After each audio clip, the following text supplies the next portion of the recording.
Would be nice if you could go for these walks without hearing abuse. Here's a path, look, you've got to get through it like this now. The obligatory barking dog. Look at that. Look. You catch your head off. There you go. This is the sort of journeys you make when you got a flat tire. All pretty grown and bushy up there. No, it's, I recommend people don't come to the Olympics because London Olympics 2012 because you're going to get abuse. That's my personal take on English life. I don't know if it's like worldwide or might be a luxury getting abuse. I don't know. Rather than bombed and killed. I don't know personally. Me personally, personal special. I don't know. I couldn't really say. But no, I wouldn't fancy. Just going by my experiences, like I found Harlow to be a very loud place for people. It's very loud. You go in, it was in June. You go in Tesco's and people are very loud in Tesco's. Coming up with some language and stuff. You don't, what? And there's these riverboat people. They live on these boats, these riverboat people now, but carve out a little territory. That normally gets a big puddle there. This is this church up here, all grown up, grown over there, all grown, foliage by now.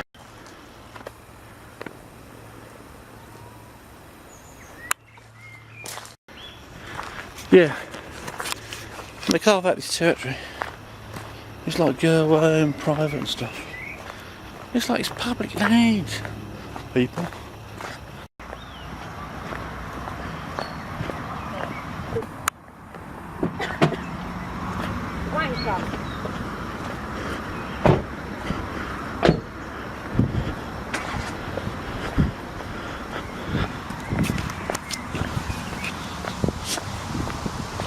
What was I saying?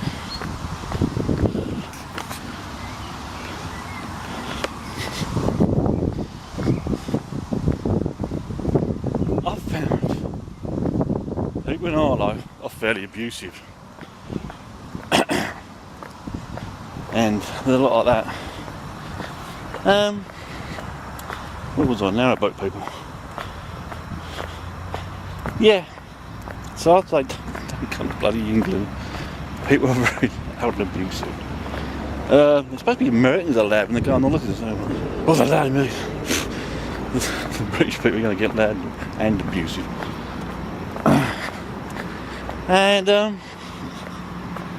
yeah, now but they carve out an area, and it's all like FFF, get away, you know.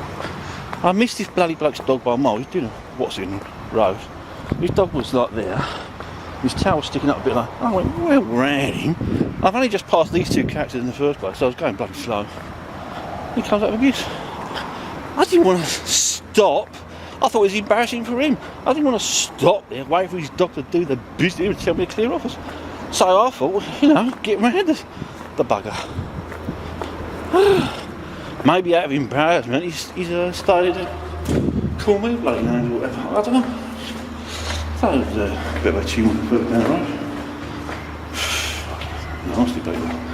They shouldn't be allowed to live on these narrowboats forever. I think that's common territory. Maybe it's biological. So you see the growth height of the grass, isn't it? Depends on the height of the abuse, swearing level. All to do with the heat, I'm sure. Some people don't need heat. Anyway, what we got on the news? Yeah, Tony Blair was on the news, wasn't he? Andrew Marr, and he's going on about the European project. This just goes to show what he really meant by all those regional England votes he had for carving up the country. He wanted a salami, England, so he could flog it easy to Europe, so it could be like the Empire. you know, look at my masters, I bring you my country. This comes from his Irish perspective, I think, when they're like on the hero of the Europe, Germany, I suppose. And so it all bodes well if England don't break away, because, like, you know, good with its not good with its money, but as like that. So it'll help his country in Ireland. And the other one, Scottish Brown, he is also anti-English. So they both set that trash in England in their own ways. Which is possible, because they don't like English. They're racist, really. And Cameron is English. Now this is why he's a traitor, because he's still saying you other countries should join up. What's it got to do with him? Who's at the vote? Cameron never talks about a referendum, except about not having one. Am I getting caught with the wind here? I think I am. Is that well? 27th June? Oh, this is June. Summer's been cancelled. So what bloody Cameron's doing is, while he's bailing out this disaster of a Euro project, with money is no right to, really, because we haven't bloody said we won't even be in the bloody thing, but we're bailing it out. We should be an independent country, not have to bail the thing out. Anyway, so he's now, after spending all the money in the banks that they keep doing, he's once again still like the Nazis.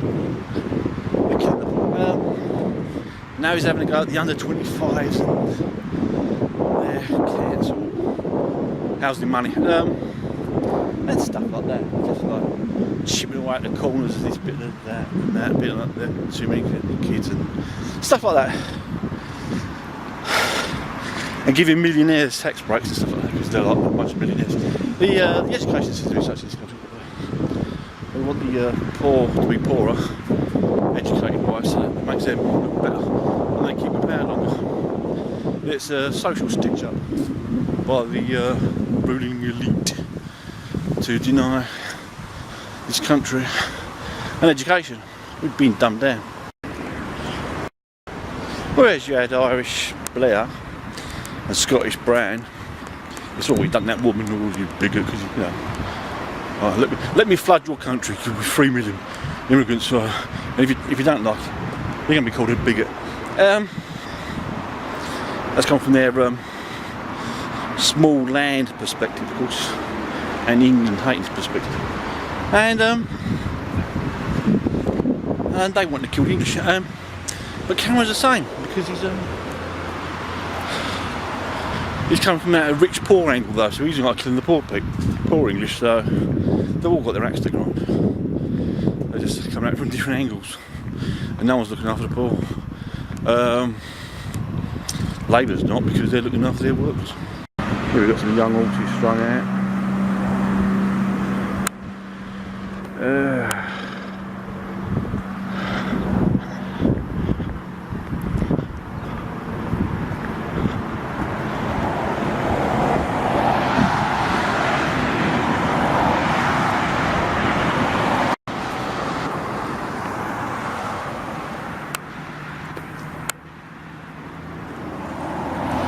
That's the way this horse has gone round the old brambles, the weed. The fist has gone all the way round it. Oh, looks pretty dark in here, doesn't it? Looks pretty blacked out. I don't know what's been going on here. That looks blacked out. I think there's been some sort of fire or something. Oh, charming. Can't show you that. That looks pretty bad.